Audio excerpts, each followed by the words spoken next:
runners here in Kansas City. So this time I wanted to talk real quick about running metrics.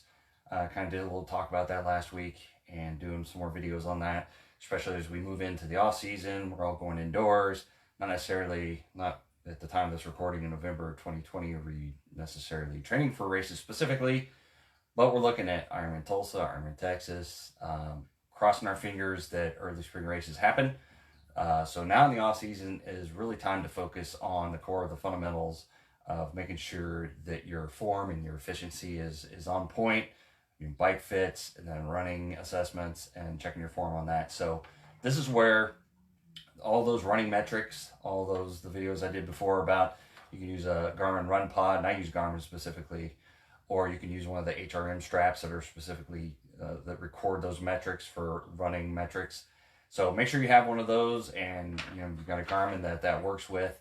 And so we're going to dice up a little bit of what those running metrics are and what you can get out of them. So this first one, we're going to talk about vertical oscillation. So that is the difference in elevation measured at your midpoint, because that's where the foot pod goes, is right at your waistband or your HRM strap.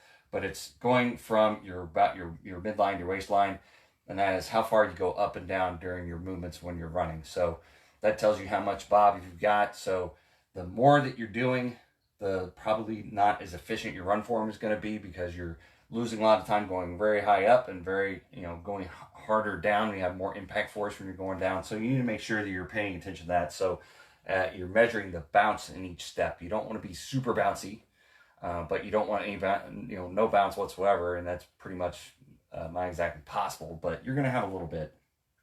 So it's measured to the torso, and it's in centimeters. So when you're looking at the data after your run, just know that it's in centimeters, not inches or anything like that. It's nothing crazy. It's not millimeters. It's centimeters, so it's a pretty definite metric. You can go out and get your rulers and measure a couple of centimeters, so we all kind of know that distance. And then, so like I said, that's how much you're traveling each step. So like I said, the lower the vertical oscillation, the more efficient you're going to be in your running, because that means you're not losing energy going up and down.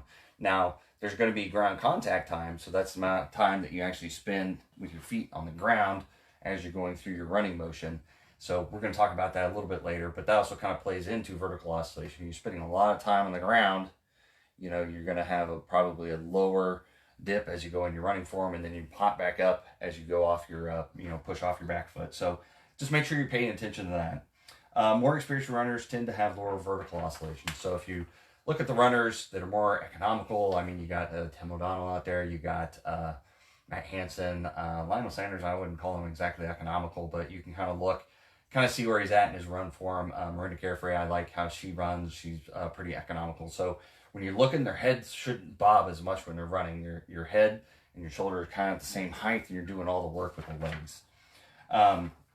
So the higher that vertical oscillation is, the more impact, because it's just mass on gravity. So when you hit that ground, that's more impact you're going to have on your joints and your feet and everything. So you definitely don't want a higher vertical oscillation. Just in fact, when we're training for 26.2 miles or 13.1 miles at the end of the race we're doing, you don't want to spend 40, 50, 60 miles a week or whatever with a high vertical oscillation. You're just jamming your joints and stuff like that. So you got to pay attention in that regard. You don't want that high vertical oscillation, because it could lead to more impact on the joints, more injuries, and more overuse injuries that you're looking at.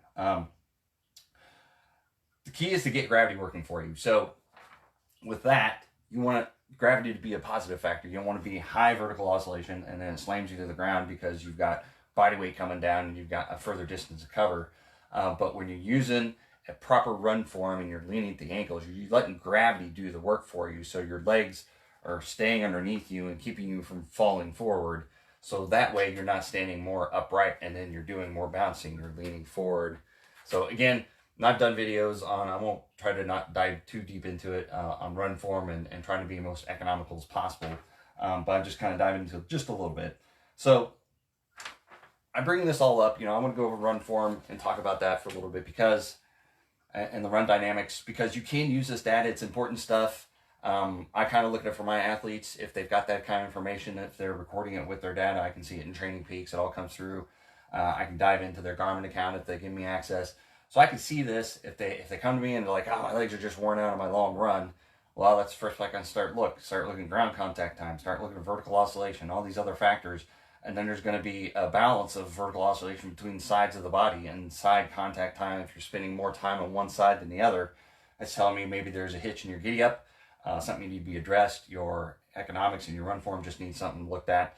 So that's kind of a good way, a positive way that this information, it can impact you and improve your run form. So it's not just necessarily miscellaneous information. Now, if you don't want to dive, if you're not a data person or whatever, maybe it's not as important. But if you've got issues with, you've corrected your run form, or you thought you've corrected it, or you've done all these different things, you're doing your recovery right, you're doing your injury prevention, you're doing your stretching or dynamic warm-ups, but hey, those long runs are just, I'm feeling horrible after them, and I'm having these little nagging injuries come up left and right.